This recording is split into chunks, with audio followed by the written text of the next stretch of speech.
You know, if you're here to watch me talk about books, then you're also here to listen to me talk about reading.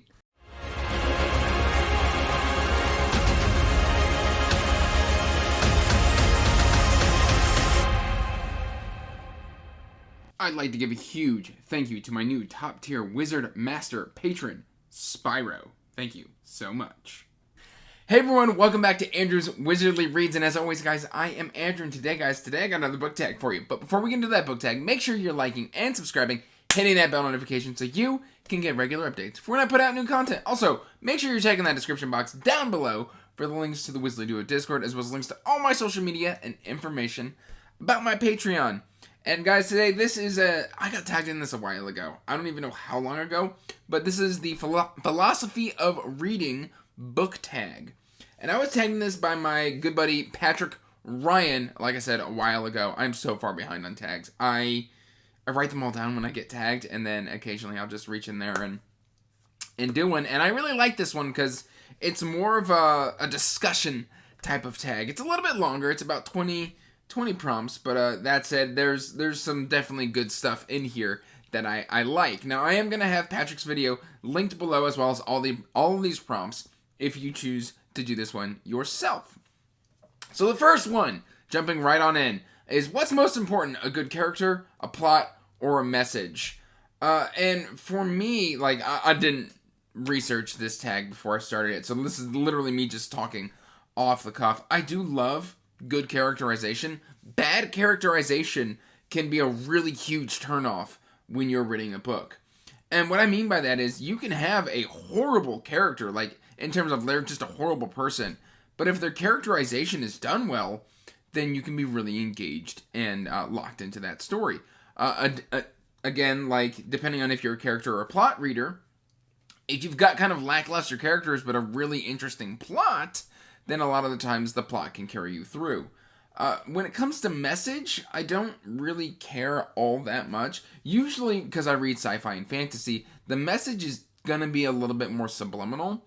And it's going to be there, but it's going to be kind of just right beneath the surface, where if you pick it up, that's great. Like Terry Pratchett's great at this, where he constantly puts messages and themes in his stories. But then again, he's also got great characters, weaker plot, strong message. So I don't know, there's a whole lot going on there to discuss, and I feel like I could do a 20-minute video based on just this. So for me, I think I'm a character reader, honestly. I'm a character and a plot reader, not so much a message reader. So there's just kind of my minute thought on that one prompt alone.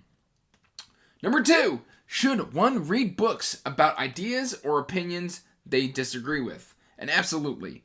I think it is very good to get different opinions other than your own. Very recently, I was just having a discussion about The Poppy War, which is a book that I do not enjoy. And I was talking with my friend Joanna, and we were having discourse, and then like literally she brought up something that I didn't have a frame of reference for, that while I still don't enjoy that book, it shifted my opinion just enough to shine that book in another light for me, that I really enjoyed that discussion. Like I even told her, I was like, wow, you just literally blew my mind. You opened up an avenue into this story that I didn't have a frame of reference for. And so when we read books about ideas and opinions that we disagree with, we get to see the other side of the argument. And while that may not change our mind, it's good to see both sides of the argument so that you're just not in a sounding chamber, basically just having stuff that agrees with you. It's good to be challenged from time to time, and I like that. Number 3, as technology advances, what do you think will be the role of books? Well, we've already got the advent of the audiobook and the ebook, which ebooks are very convenient. You can carry around an entire library in your pocket. Same with audiobooks, less so because, larger file sizes. But yeah, it's really, really interesting the way that technology advances. Like, there's these new apps where you can like scan the page and it'll like read that page to you, which is very, very interesting. I don't think books are going anywhere, but I do think the way we consume these stories may, be forever altered with the advent of the audiobook and of ebooks. I do know that I think for a while Google was piloting like an AI software that would like eliminate the need for audiobook narrators, which I'm not okay with that at all. Mainly because a good audio book narrator, kind of like Travis Baldree or Tim Gerald Reynolds, Simon Vance, Stephen Pacey, a lot of my, like, Frank Muller, favorite audiobook narrators, they just bring a certain gravitas that I don't think an AI program can replace. There's an injection of humanity that a great narrator can bring to a story that I just absolutely love. So, yeah, I think books are here to stay. Whether the way we continue to consume them changes, that's another thing. But, yeah, so that's really all I've got on that one. Number 4. How important are summaries, review, and art in the book of your choosing? Art on the front cover, if there's bad, like, cover art, but I've heard good reviews, I will pick it up. But if I'm just shopping in a store and I see bad cover art, 9 times out of 10, I'm not going to pick that up. Reviews, I shop based on reviews. Like, I watch a lot of BookTube. A lot of my friends talk about books, and that gets me excited.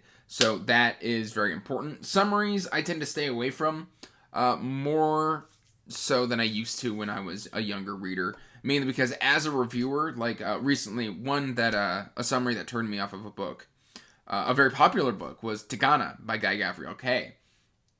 And, like, literally the back of the book gives you this summary of what the book is supposed to be about. And then I started reading the first 50 pages, and I was let down because the first 50 pages is not the summary on the back of the book. That doesn't start until, like, page 70 or 100. And so, because I had picked up a book expecting something, and I didn't get that immediately, I kind of put the book down, and I was like, you know what, I'm just disenfranchised with the story now because my expectations have not been met. So I had settled in for one kind of story, and I was getting another. Should one ever skim or scan a book? I'm assuming this just means read it really quickly. It depends. Like, if you're in a boring part and, like, the prose allows to skim just a hair, and you can still get all that pertinent character, plot, and background information, but, like, you know, sure, do your thing. But if it's just like, if you're just flipping through a book and you're reading the occasional paragraph and then think you understand what that story's about, no, don't do that. At that point, like, you haven't read the story. You've just cherry-picked some details that you think you understand what the story is about. So I don't think in the long run that is healthy. Now, if it's a book you've read before and you're just trying to remember a certain plot point, fine. That is 100% fine. Don't tell people you've read it again. But if it's still like, you know, oh, I read this 6 months ago and I'd like to do a review of it, I forget the certain plot point, you can skim and scan there and, like, you know, to jot down some notes because you already know that story. But if it's like an initial read, but, like, you're trying to, like, tell people you've read a story, but you only skimmed it, don't do that. Don't do that. Let's see. Should reading always be enjoyable? I believe so, yes, but it can also be uncomfortable and challenging and things of that nature. Like, it shouldn't always be like this goes back to the ideas and opinions that you disagree with. You should be enjoying what you're reading, but it can also be challenging even though it's enjoyable. Like, it can be more than one thing. Now, if you're absolutely miserable while reading, I would say don't do that. But if something is thought-provoking, that can be enjoyable, even though it's an idea you don't agree with, or something that, you know, is outside of your comfort zone. But, like, if you hate romance and you're reading romance, yeah, don't do that. But, like, if you're reading a style of fantasy that's very thought-provoking, that kind of alters your worldview a little bit, yeah, that can be very, very enjoyable. So, depending on what you mean by enjoyable, you should be enjoying what you're reading. Unless you're, like, reading a textbook for school, like, that, then again, that's not really enjoyable. That's learning. I consider that learning instead of reading. So, yeah, we're going to go with that one. All right, is it important to be well-read? Depends. It depends if being well-read is important to you. A lot of people don't enjoy reading, and that's fine. You know, there are so many ways to enjoy life these days that if you don't enjoy reading, then you don't have to be well-read. Don't pretend to be an expert on things that you don't understand, which comes from being well-read and well-educated, but at the same time, you don't have to be. Okay. What is my book buying process? I see books, I buy them. That's pretty much it. I watch a review, I get excited, and then I go and purchase books. Let's see. How do you Number 10, sorry. How do you use what you have read? I read sci-fi and fantasy, so really I just read it for enjoyment. A lot of the times there can be a deeper, more subliminal message that you can have a greater takeaway. Pratchett's very good about this. He talks about societal issues. He talks about race issues. He talks about justice issues. He talks about a whole bunch of stuff that runs the whole gamut of humanity. And so there's a lot to kind of nitpick and see in there. But yeah, no, I really don't use what I've read. I mean, I run a YouTube channel, so I use it for reviews and to have discussions with my friends in Discord. But in my day-to-day life, I don't know if I use what I read. So yeah, I think I've answered that one satisfactorily. I don't know. Let's see. If you could download a book to your brain, would you still read? No. Well, okay, let me backtrack a little bit. I wouldn't want to download a book to my brain. I don't know, there's something tactile about, like, reading an actual physical book or getting immersed in an author or in a narrator's, story delivery that I really, really enjoy. And also, like, you know, I've got a new Kindle that's got, like, the amber backglow. I just like, at night, being able to swipe through a book. So, there's always this tactile kind of response that I'm getting from my reading. So, downloading it straight to my brain, is that like watching a movie? And, like, I'm not sure I understand. Alright, so that was... Okay. So, number 12. What are your views on rereading a book? If I really love a book, I would definitely reread it.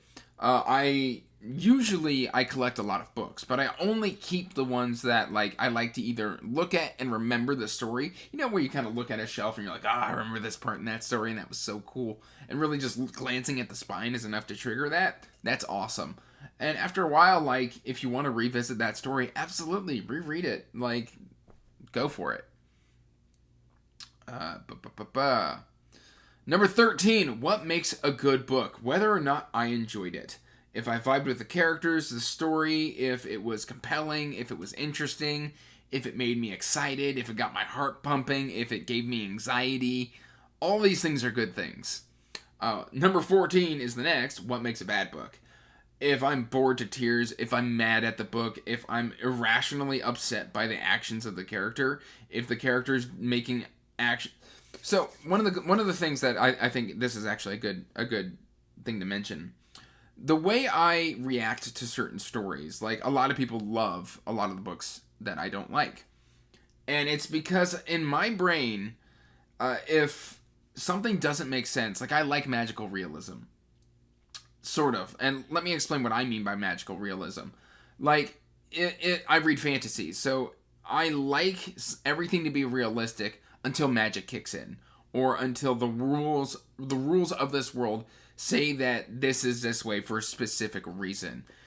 I don't like Deus Ex Machina all that much. I don't like Here Comes the Cavalry. But, like, this is a problem I have with Raya Revelations a lot of the time.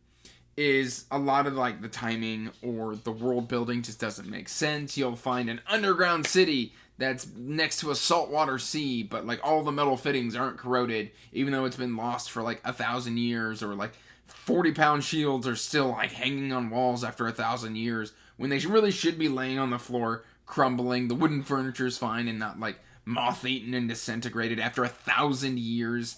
Like, that just breaks my immersion. And so that will bring down a book, in my opinion. If a character, like, you know, if you build a culture within a book, and this is one of my problems with the Poppy War, and then you just have a character who can ignore those cultural elements and get away with whatever they want without any repercussions that would totally fall on somebody in their standing, yeah, that for me makes a bad book. And so, inconsistencies. I think inconsistencies and things that just don't make sense make a bad book for me. And I think I just rambled there and said a bunch of nonsense, but whatever. Number 15, how do you feel about not finishing a book? I actually feel really good about not finishing a book, especially if I'm not having a good time. Number 16, Should an author's personal life matter at all? I don't really go out of my way to follow an author's personal life unless it's shoved in front of my face. If it's shoved in front of my face and the author has done something like truly horrendous, then yeah, I think it should matter a little bit. But again, there is the whole discussion to be had against art versus artist and like the separation of the two. I'm not here to really throw my hat into that ring. I don't particularly have a horse in that race. There's a couple authors I won't read because they have done truly atrocious things in real life, but I'm not here to harp on it. If you want to read those stories, that is entirely on you, the reader, and I think it is every reader's decision on whether or not to read something based off of the artist's personal views. So I think that's a very personal choice, and I don't really have a hat in the ring. Okay. Number 17. If you could only read one genre for the rest of time, what would it be? That's going to be fantasy. Number 18. Do you ever read a book without knowing anything about it often?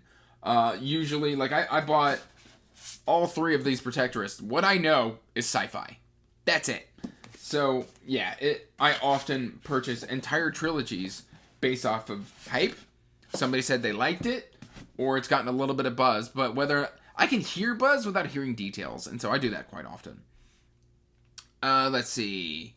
Read a book and know anything about it. So that means since number 19, what author, genre, series, or culture can you just not get into and why? I struggle. Now, I'm getting ready to revisit George R.R. Martin, but I struggled. The last time I tried to read Martin, it was right after a death in my family, and I just don't think I was in a good headspace to read anything. And so I struggled with George R.R. Martin. I struggled with Patrick Rothfuss. I don't understand the love for the Kingkiller Chronicles. It's very lyrically, and like the cadence of the book is nice, but I don't understand the love of it. What's another one that I struggle with? There's a few that I struggled. For the longest time, I struggled with First Law, and then finally that clicked. And then I was in love with the Red Rising series, and then I fell out of it once I read the follow-up trilogy. I do not like Iron Gold or Dark Age. I don't understand the term culture, because we're talking about reading, and for me, I read fantasy books, so there's all sorts of different types of cultures to explore within fantasy. The ones I think I struggle with the most is if we're going back to like prehistoric fantasy. I struggle with that sometimes when they're like, it's a tribal setting. A lot of the times I just can't get quite as immersed into that. I know recently I DNF'd the Michael J. Sullivan, the Legends of the First Empire, mainly because the second book in that series was just, we went prehistoric, and like there's an invention trope that gets just abused. There's a character who just starts inventing all sorts of basic stuff, and I had zero care for that, and so I gave up on that series. Number 20. Do you think everyone should read, and why? I think everybody should give reading a try.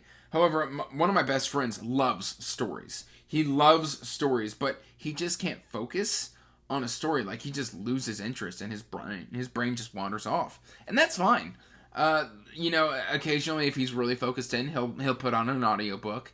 He likes Sword and Sorcery, he likes Robert E. Howard and stuff like that. And that's great. Reading is just not for everybody. It is a hobby that takes a lot of time. You have to sit there and you have to read, you have to retain, you have to process. I think everybody should give reading a shot.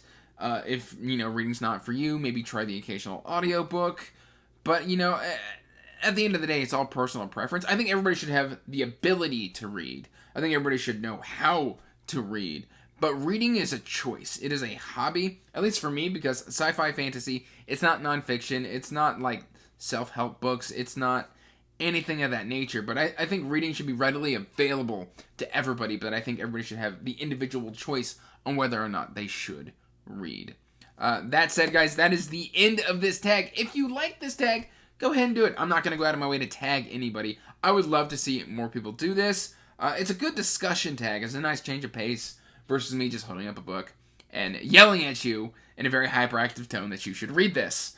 That said, guys, that's all I've got for you. So until next time, peace out. Stay magical. Bye. And as always, I want to give a huge thank you to my patrons.